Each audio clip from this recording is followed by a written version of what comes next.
வணக்கம். பைபிளை முழுவதுமாக வாசிக்கும் நம் லட்சிய பயணத்திற்கு உங்களை அன்புடன் வரவேற்கிறேன். இன்று நாம் தொடக்க நூலில் 7வது அதிகாரத்தை வாசிக்க இருக்கிறோம்.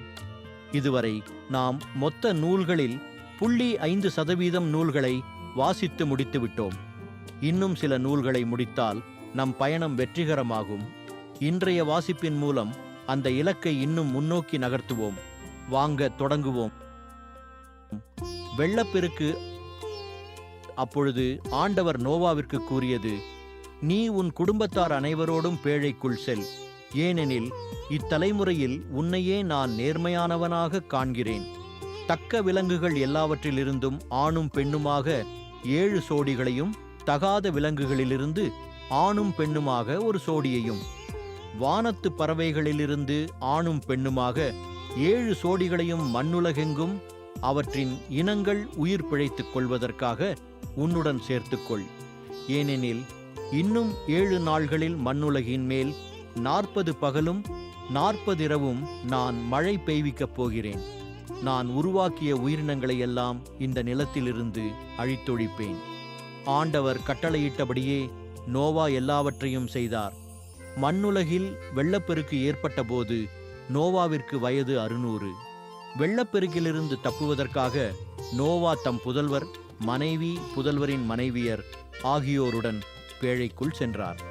தக்க விலங்குகள், தகாத விலங்குகள், பறவைகள், நிலத்தில் ஊர்வன அனைத்தும் சோடி சோடியாக ஆணும் பெண்ணுமாக நோவாவுடன் கடவுள் அவருக்கு கட்டளையிட்டபடி பேழைக்குள் சென்றன. 7 நாள்களுக்குப் பின் மண்ணுலகில் வெள்ளப்பெருக்கு ஏற்பட்டது. நோவாவின் வாழ்க்கையின் 600ஆம் ஆண்டின் 2ஆம் மாதத்தில் 17ஆம் நாளன்று பேராழத்தின் ஊற்றுகள் எல்லாம் பீரிட்டெழுந்தன. வானங்களின் மதகுகள் திறக்கப்பட்டன.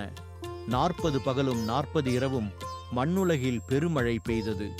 நோவா தம் புதல்வர் சேம், காம், எப்பேத்து, தம் மனைவி, தம் புதல்வர் மூவரின் மனைவியர் ஆகியோருடன் அன்றே பேழைக்குள் நுழைந்தார்.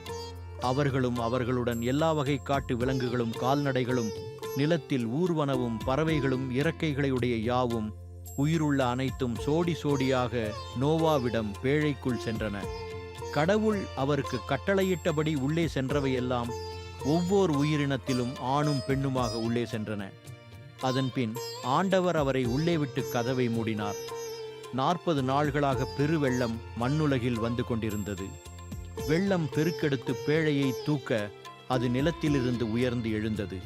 மண்ணுலகின் மேல் வெள்ளம் பாய்ந்து மிகுதியாக பெருக்கெடுக்க பேழை நீரின் மேல் மிதந்தது. மண்ணுலகில் வெள்ளம் பாய்ந்து பெருக பெருக வானத்தின் கீழ் எங்கும் இருந்த உயர்ந்த மலைகள் எல்லாம் நீரில் மூழ்கின. மூழ்கிய மலைகளுக்கு மேல் நீர்மட்டம் 15 முழம் உயர்ந்திருந்தது. நிலத்தில் ஊர்வன பறவைகள், கால்நடைகள், காட்டு விலங்குகள், நிலத்தில் தவழ்வன, மனிதர் அனைவராகிய சதையுள்ள உயிரினங்கள் அனைத்தும் மாண்டன. தரையில் வாழ்ந்தவற்றில் நாசியால் மூச்சுவிடும் அனைத்தும் செத்துப்போயின. மனிதர் முதல் விலங்குகள், ஊர்வன, வானத்து பறவைகள், ஈராக மண்ணில் உயிர் வாழ்ந்த அனைத்தும் அழிந்தன. அவை மண்ணுலகில் இராதபடி ஒழிக்கப்பட்டன. நோவாவும் அவருடன் பேழையில் இருந்தவர்களுமே எஞ்சியிருந்தனர். 150 நாள்களாக மண்ணுலகில் வெள்ளம் பாய்ந்து பெருகிற்று. நாம் 1189 அதிகாரங்களில் 7 அதிகாரங்களை நிறைவு செய்து விட்டோம். இன்னும் சில அதிகாரங்களை வாசித்தால் முழு பைபிளையும் முடித்து விடுவோம். நாளை அடுத்த அதிகாரத்தை பார்க்க சந்திப்போம். நாள்தோறும் இந்த பயணத்தில் நீங்களும் பங்கேற்றால் பைபிளை முழுமையாக வாசித்து முடிப்போம். இது நம் வாழ்க்கையிலும் ஆன்மாவிலும் பெரிய மாற்றத்தை ஏற்படுத்தும். இந்த பயணம் உங்களுக்கு நம்பிக்கையையும் சமாதானத்தையும் கொடுத்தால் இந்த வீடியோவை லைக் செய்யவும் சப்ஸ்கிரைப் செய்யவும் மறக்க வேண்டாம். பகிர்ந்து மற்றவர்களையும் இந்த பயணத்தில் சேருங்கள்.